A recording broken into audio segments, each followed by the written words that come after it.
Welcome to Beyond Belief. Today we unravel a true story of betrayal and an unexpected path to healing while based on real events. The names, characters, and certain details have been changed for privacy. Any resemblance to actual persons, living or dead, is purely coincidental. This is the story of Beyond Belief. They say that after 40 years of marriage, your life is a fortress. We had it all, or so it seemed. My husband was a man of status, a respected supervisor, a provider.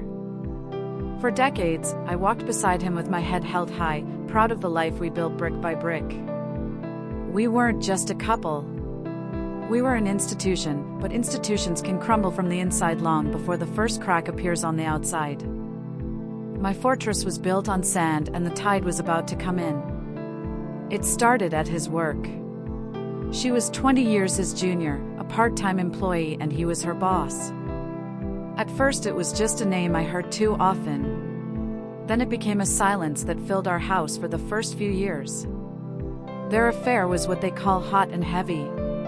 I could feel the heat of their betrayal every time he came home late, smelling of a life I wasn't part of. It was happening right in front of me.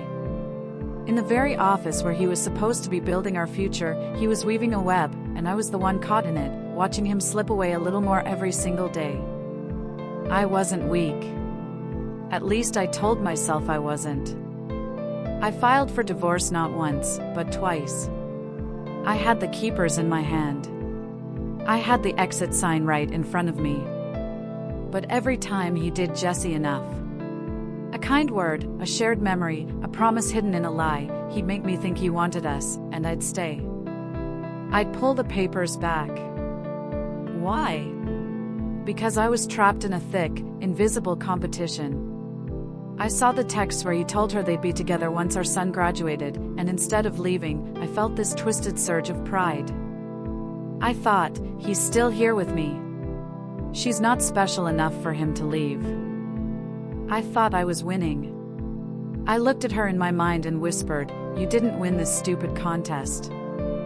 I'm still the wife. You're just the shadow." But as I looked in the mirror, the truth finally hit me. I hadn't won anything. My prize was a man who didn't respect me and a version of myself I no longer recognize. I was the winner of a war that had destroyed everything I love, Ed. And the worst part? The nightmare was only just beginning. When his affair officially ended, I made the biggest mistake of my life. I believed in the myth of victory.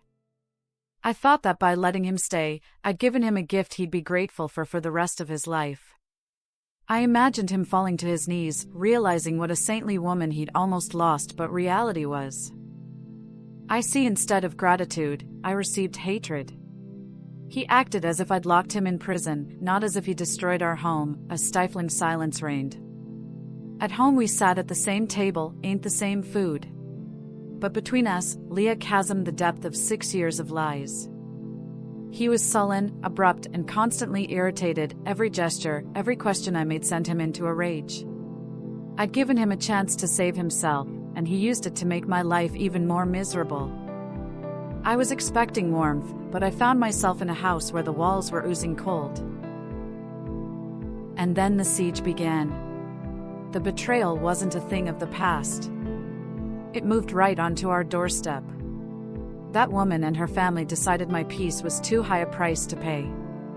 My phone became an instrument of torture. Cursing, messages, calls. In the middle of the night, they drove past our house, shouting insults through the open windows. They even stopped me at work. The scariest thing was that my husband saw it and did nothing. When their company closed, I prayed it would be the end. But he found a new job and, as if in a bad dream, got her the same job together again. Back in the same office, my heart broke every morning when I heard his car start.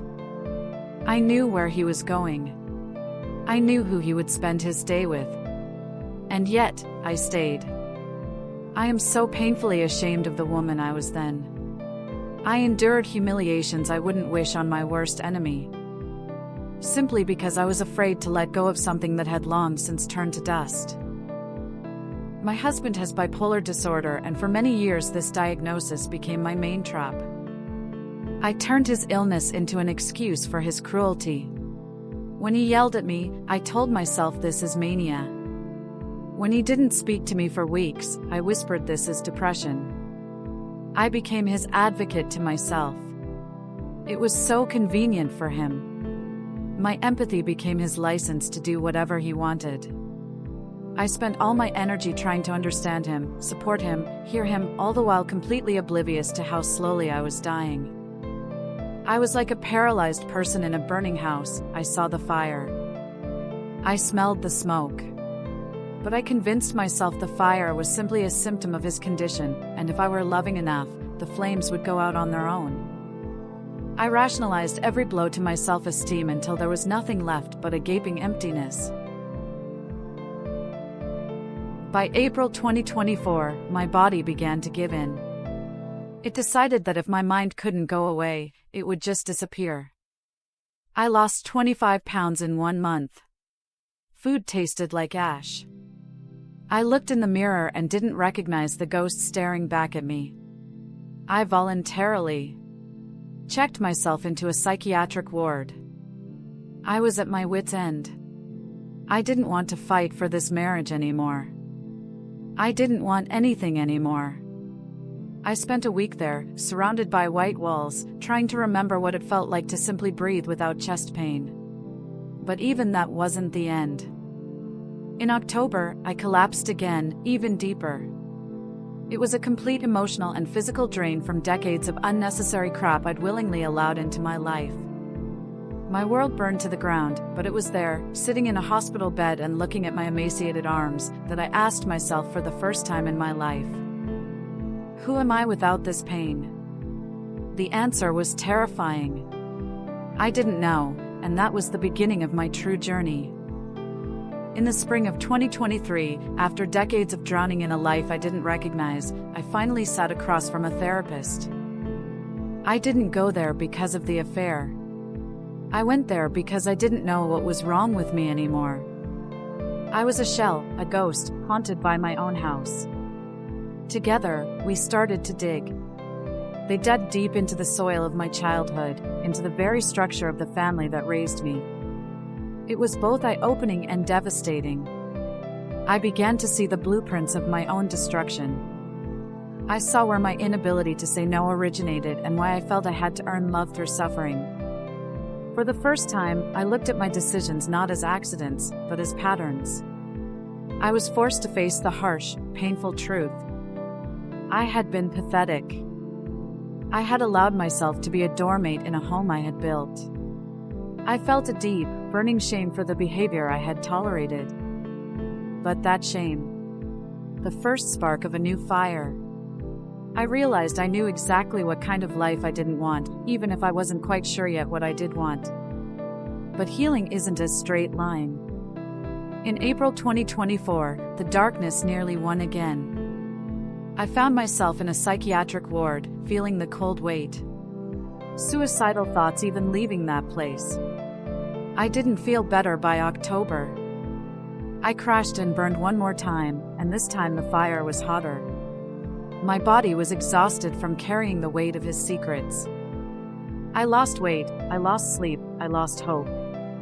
But in that, exhausted, something snapped. For the first time in 40 years, literally for the first time in my entire life, I set a boundary. I stopped rationalizing his bipolar disorder. I stopped being his emotional shield. I set boundaries with my husband and I set them with my family. It was the hardest thing I've ever done because it meant I had to stop being nice and start being real. My body started to come back to me. The weight returned, but this time it felt like armor. I realized that my spirit was not something he was allowed to break anymore. I reclaimed the power I had handed him on our wedding day. Now people ask me for advice, and here's what I say with every ounce of my soul. Leave. Leave the first time they cheat, leave the second time. Leave whenever you finally realize that they didn't just make a mistake, they chose to hurt you. An affair is the latest sign of disrespect a human can show. They know how it will affect you, and they do it anyway. We have been together for almost 40 years now. I love him dearly, and he has done the hard work on himself this past year. We are in a good space today, but only because I changed. I am the one who built the walls that now keep me safe. For the first time in a very long time, I actually like myself, and that feels better than any victory over a mistress ever could. So whatever you decide to do, remember this. You are the one with the power. It will take the hardest decisions of your life, but you deserve more. You deserve a heart that is respected. You deserve a life where you are finally, truly enough. Thank you for sharing this journey with us today. If this story touched your heart, please subscribe and turn on notifications so you never miss our next breathtaking chapter. Because sometimes, the most incredible stories are the ones that are actually true. Until next time, stay hopeful.